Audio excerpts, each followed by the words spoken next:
Marriage can get messy, but with God, we stay steady. This is Staying Afloat with VJ and Camille. And we're back, and this is episode 6, love. Wow, that fast, ano? Halfway through the first season. Ang bilis, no? I know. Oo nga. But first of all, sobra akong na-happy doon sa mga konting comments na natanggap natin sa podcast na to, love. Na it's nice to know that other people can also relate with us pala. Ikaw? I'm looking forward, love. I am also looking forward dun sa mga comments na they shared. They sent it to us. We know that someone's listening. That's more important. So, for today, love, what's gonna be our topic for today? Okay, so hinga muna tayo sa marriage, love. Let's Okay. go naman to parenting. Parenting, Because, diba, okay. yun yung maganda kasi dito sa marriage na to na combo kasi to, love It goes hand in hand, especially if you have children. Na you have to take care of your marriage, but on top of that, syempre may responsibility ka rin sa mga anak mo. Right. So, that's gonna be our topic. So, parenting. Siguro before we start, can you share briefly, love, share briefly how you were brought up when you were a kid? Okay. Hi, Mom and Dad, if ever you chance upon this. But ako, love, I was brought up in a way na para sa palagay ko lang, love, ano talaga, strict rules. Strict implementation of rules. My mom was very clear about kung ano yung gusto niya sa ayaw niya. Lumaki ako ng napapalo kami ni Kuya kapag may nagagawa kaming mali. Yung ganong klaseng disiplina. I also remember growing up that I'm just really scared of Mom. Kasi it was Mom who was always there. Siya talaga yung nagdidisiplina sa amin because Dad would be away, he would be at work. So yung disiplina, sa nanay talaga nanggagaling. And ngayon na matanda na ako, ngayon ko na-realize how hard it must have been for Mom to be able to do that alone whenever Dad is away. 5 children, ha? At that time, love, 3 pa lang kami. Me, Kuya, Okay. and Carlo was probably like a baby.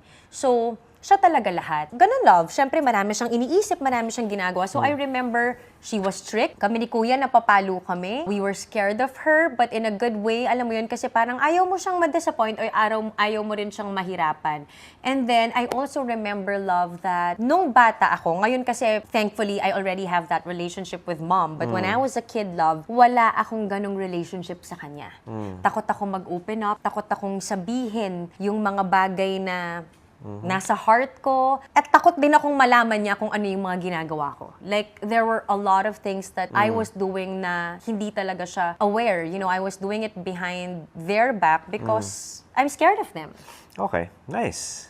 Ikaw? Ako naman, I'm thankful for Mama and Dada because somehow, yung pagiging strict nila, especially with Mom, nakatulong ito on how you are right now in your life. If you're watching this, if you get the chance to watch this, I'm thankful for you because hindi ako makakahanap ng ganitong klaseng babae kung hindi dahil sa inyo. Oh, love. Yeah. And so, ako naman, Okay. love, ako naman, I grew up in the same thing. I'm sure yung mga generation natin ngayon, same yung, but not all, some. But most of us. Most of us, yung generation natin ngayon, na-experience yung talagang magtatago ka at iilag ka dun sa mga palo na mararamdaman mo. Lahat ng mga paparating sa'yo. Yeah, kailangan magaling kang umilag. Yung Diba? reflexes mo, mapapractice na lang. Kahit matanda ka na, papaluin ka pa rin. And they would say hurtful things. So, ako naman, background lang, briefly, yung dad ko, umalis yan He worked in the US. So, he left nung siguro mga 8 years old ako. So, yung mom ko talaga yung nagpalaki sa amin at nagdisiplina sa amin and took really the responsibility sa aming magkapatid. That time, 2 pa lang kami. So, same thing, love. Na-share ko kanina, papaluin ka talaga niya. Talaga kailangan marunong kang umilag. So, now that malaki na tayo, di ba parang, if we look back, syempre, things change. Nag-iiba ang buhay, nag-iiba ang mundo. We learned many things. Yes, agree. We learned many things. So we are going to share to them how we parent our children now. Yes. At Oo. meron tayong sinusunod na yon at ang tawag natin doon ay There's 3 C's. the 3 C's. So ano ba yung mga 3 C's na yun, my love? Okay, so the 3 C's are cop, Cop, C-O-P, coach, and then consultant. consultant. Okay, so just to share again, we have 4 children. We are in a blended family. I have a son out of wedlock when I was 17, and Camille had a son also, Nathan. When I was 22, 22 ngayon ba? naman 17 na siya. I were became a widow 26. at 26 years old. And then we were yes. blessed again with 2 children, Nala and Nolan. They Who are are 7 and 7 and 6 years, years old. old. They're here. They can listen to us. They are somewhere here under the couch. I see Nolan under the couch. Anyway, so 3 C's, love. So first C that we're going to talk about is being a cop. A cop. So, the thing is, syempre, love, magkakaiba kasi yung edad ng mga anak natin eh. May Yeah. may adult na, Ice is an adult, Nathan is a teenager, almost an adult, and then of course we have school-age children. So syempre, hindi kasi pwedeng pare-pareho yung pagpe-parent mo doon. Hindi siya one size fits all.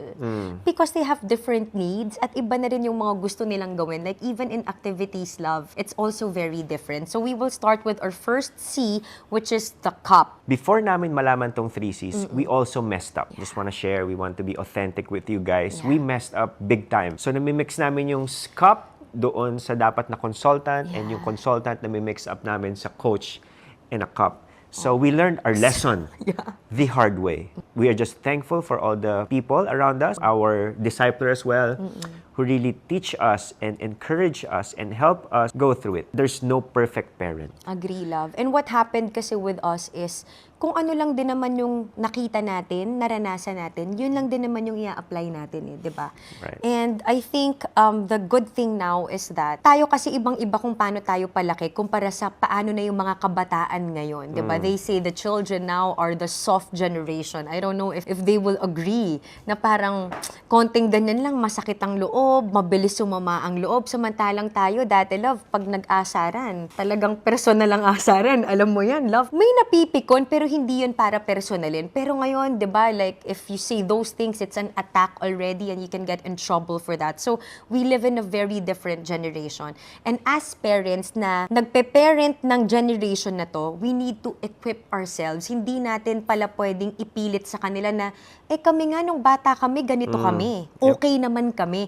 We can't do that because they live in an entirely new generation at ibang-iba na rin yung technology. Marami nang nagbago from then until now. So what I'm getting from you is, kung ano yung nangyayari before, you cannot apply it now. Yes. For me at least, you have to have an open heart and mind to know na what's the best strategy to do this now. Kasi iba yung panahon. Right. So, let's start. Let's C, start. cop. Ano ba ginagawa ng cop? Di ba nanguhuli? So, everything that they do, let's say, for example, for Nolan, what are the things that Nolan does in the house that, we cop him? For me, is throwing their trash. Throwing their trash. Just as simple as be clean as So you go. That's our rule. That's right. So, how do you parent them as being a cop? So I constantly remind them until they finally get it. Like So- every time they're eating, I tell them you have to throw your trash. You have to make sure that after this, wala kayong kalat. Okay, what I'm getting from you is lahat ng gagawin nila, you have to correct it right away. Yes. Right away. Yes. Right away. Kung nangyari ngayon, you have to, hindi mo pwedeng patagalin the next day Yes. and correct them. As soon as you see a mistake or you see something that is not good, that one is not right, You address it. Hey, boom. Hey, Nolan, you gotta pick up your trash. Of course, but syempre gently. Like, In a just... very loving way. Yes. How? Like, Nolan, don't forget to throw your trash. No emotions. With emotions, but happy emotions. Yes. Sometimes kasi, di ba, Yeah. we are very emotional people. So every time that we are upset, sometimes lumalabas yun with the tone of our voice. right. Kung paano natin sabihin yun. So just say it without emotion. Say, Nolan, you have to pick up your trash. Remember what I told you? You have to clean as you go. So in this house, we have a rule also. Kapag tapos nilang kumain, they have to get their plate and put it in the Sink. and wash it. Wash it And put it in the dishwasher. dishwasher. That's how we do with Nala and Nolan. What about Nala? What are the things that you cop with Nala? With Nala, when she becomes masungit. Yeah. Yeah, sometimes when she reacts to you, yung parang, ganyan. So parang I automatically say, what's with that attitude? Can we have a nicer attitude? Mga ganyan. Okay, so being a cop to your 0 to 7, ito yung mga spanking season din natin. Yes. So I want to emphasize this, that we spank our children. Yes. So how do we do this? We have a spanking rod. Meron kaming spanking rod, nakalagay doon yung kung paano mo siya gagamitin sa kanila. Yes. So we've used it numerous times to Nala and Nolan. But not a lot. I would say not a lot. Ginagawa lang natin yon kapag yung behavior paulit-ulit nilang ginagawa. Yes. Kahit na nakailang warning na, Yes. nakailang sabi na. Hindi pwede dito yung, nagkalat ka, halika dito. Psh! Wala. No. Not like that. Not like that. I just want to make myself clear.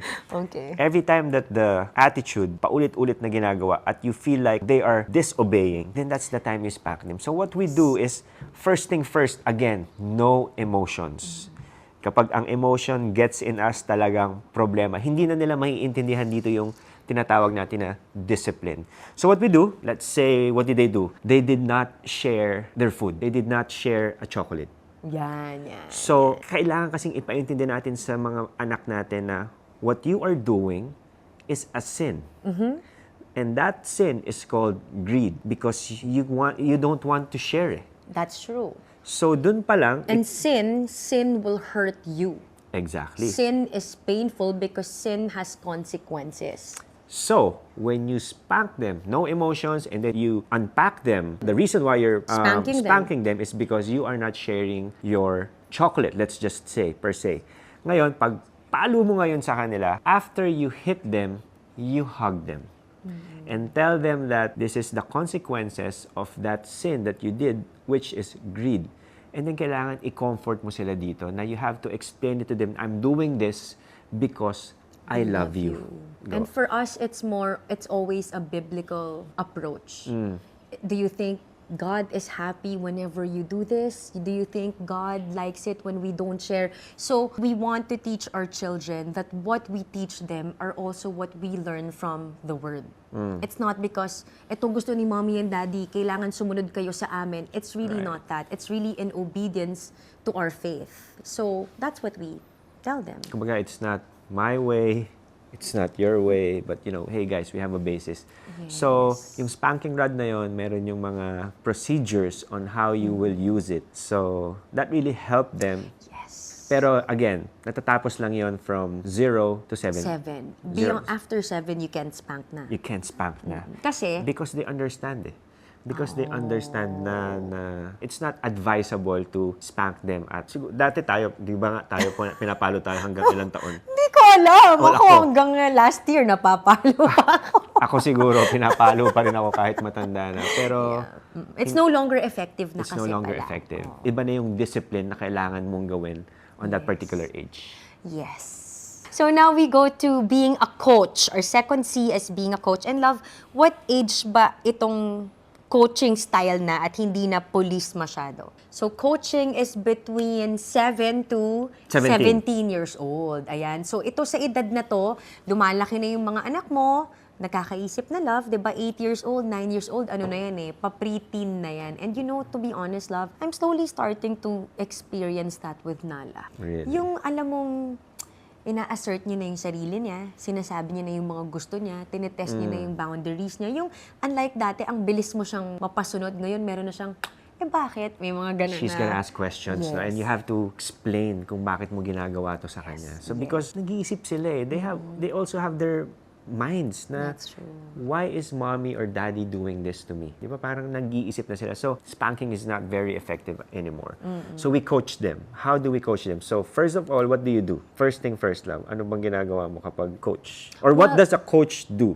Ang coach kasi, di ba, love, will tell you what to do. Will give you instructions how to do it, but ikaw pa rin yung gagawa nun. Technically, you get to still decide what to do. Kumbaga, kung susunod ka dito sa sinasabi ko, ito yung mangyari. Now, if you don't, then there will also be consequences that you will suffer. So, coaching is just really telling them what to do. Telling them what to do. Na ito, di ba, pag, hindi ko alam, love, sa basketball ba, paano ba yung coach? Ito, pag ito yung ginawa natin, mas malaking possibility na ma-shoot natin to. Pero pag ganito naman, parang may pros and cons, ayan, kapag coach. Sasabihin nila sa'yo kung ano yung gagawin mo. They would really tell you step by step on what to do. So that's what a coach does, love. Parang wini-weigh niya yung pros and cons. Ito yung ginagawa mo. You teach them, you guide them, and it's more on ini-explain mo sa kanila kung ano yung ginagawa nila. Yes. And you know, I remember, love, na experience ko to kay Nathan. Meron siyang isang specific thing sa school na hindi niya ginawa. So ngayon, shinare niya sa akin na parang, uy, mom, bumaba yung grade ko dito. Kasi parang hindi ko kasi to pinasa. Akala ko kasi hindi siya importante. Parang shinare niya sa akin. And then sabi ko sa kanya, tapos parang, yun, he was requesting if I could write a letter to the school to reconsider kasi hindi na yun nagawa. So ngayon sabi ni mom, can you please help me with this? Kasi bababa yung grades ko, ganyan. And then I go, you know what, Nate? I would want to do that, but I want you to learn na kapag hindi mo talaga ginawa yung dapat mong gawin, ito talaga yung mangyayari at ito yung consequence nun. Na hindi sa lahat ng panahon, ililigtas kita. Alam mo yung love na you will always reconsider because the rules were clear. You have to do this, you do this, you do this. And since you failed to do this, ito yung grades mo. Ito yung consequence ngayon. No? So now, you have to learn from this na next time, hindi mo siya pwedeng pabayaan.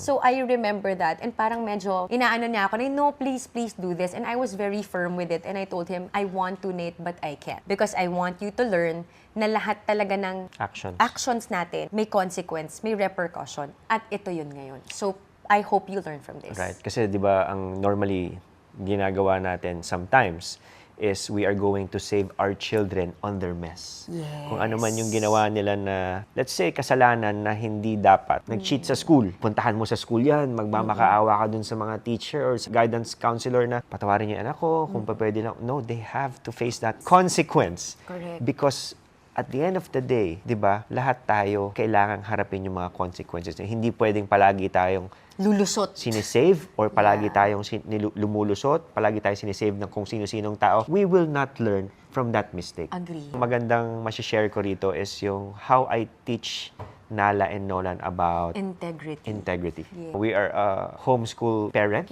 So ako, si Camille talaga yung like sa education, but ako sometimes, sa life skill. Life skills ang ginagawa ko, like ano ba yung kung paano gumawa ng tent or whatsoever. We work out as well, yun yung physical education namin. And one of the things that I share constantly with my children, especially with Nala and Nolan, and the word integrity. So they know the word integrity, they know how to define it, and they know how to apply it in their lives. Ang sinasabi ko dito parang, let's say, they only use gadget every weekend. So, Friday, Saturday, and Sundays. They also have a time cap. Hindi pwedeng, let's say, Friday ngayon, I will use the iPad. Walang ganon. So, maximum for the usage of an iPad is an hour. 2 hours a day. An hour. And then you pause, and then you spread that remaining hour. So, I will tell them because we are also working, umaalis kami sa bahay, so we're not with them sometimes. So, what I would tell them, can you say the word integrity? And then when I say that integrity, ang sasabihin na, what's the meaning of integrity? Doing something that is right, even if no one sees you. Looking. Yes. So alam ko na parang, okay, you can use this, but remember integrity. And they would know that. And, I praise the Lord because they follow it. Yeah, there was one time, love, that I was away and Nala got probably the iPad to message me. So, nag-reply ako. So, syempre, in my mind, alam ko na ginamit niya yung iPad without asking for permission. Right. So, we were messaging like that. And I go, okay, sabi ko, don't use the iPad na. And then you said to me na parang, Nala's using the iPad, will you remind her about integrity, right? So, I messaged her, I go, Nala, and then you said, I'm gonna call Nala. I will remind her about integrity. And then I messaged her. I said, Nala, don't forget about integrity. And then she replied. She said, okay, mommy. And then you were calling the iPad, tas wala nang sumasagot. Ibig sabihin, binitawan niya na. So, hindi niya na rin na-seen yung sumunod kong messages. So, we knew that she really put the phone down. And obeyed. And even when it was just her and no one was looking. So, sarap sa feeling. Sarap sa feeling that, they learn and they really apply what we try to teach them. And for parents, diba, that's our job, to teach them. To teach them the right way on how to do things on their own. Because eventually, lalaki ang mga yan and they will really, encounter problems and trials and many other things. And the truth is, they would deal it on their own.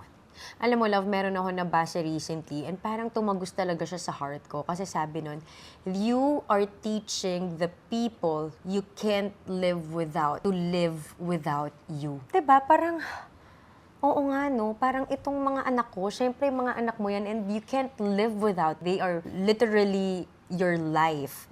And you are teaching them to live life without you. na kayanin nilang tumayo at mabuhay sa sarili nila.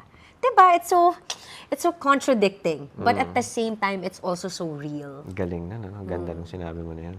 So, the last C, love, ano ba yung last C? So it's the consultant love. So this is for adult children na talaga, 'di ba? 18 and up. Yes, 18 and up. At this time, of course, as a parent, kung nagawa natin ng tama yung mga steps na yun while they were growing up, this is the time that we allow them to make decisions on their own. And like a consultant love, di ba, ang consultant sa isang kumpanya hindi naman laging nandyan. Tinatawag lang kapag may kailangan. So, ganun na rin tayo. And ako, to be honest, love, mahirap mag-transition pala into being a consultant. Kasi ito na talaga yung you're really letting go, and you know, there are also times wherein you see some decisions na not gonna, you know, but you have to let it happen because you need for them to learn on their own eh. Right. Alam mo yun, parang minsan love bilang magulang, gusto mo talagang harangin yung mga obstacles. Alam mong babangga sa pader, kailangan mong pigilan, gusto mong pigilan. You know that if you do, ire-resent ka niya. Yung parang you're just gonna have to watch it happen as it happen and just be there for him as it happens. I like what you said. No, you know that. Let's just say I made a decision. You're watching him after making that decision, and you know that he's about to hit that wall. And you have to know, and you have to tell him. You cannot control him, pero you know that he's about to hit that wall. But when he hit that wall, kailangan nandun ka pa rin para sa kanya. Sumuporta. Hindi pwede dito yung sinasabi ko na sa'yo eh. Mali yung ginawa mo. No, it's not like that. Remember?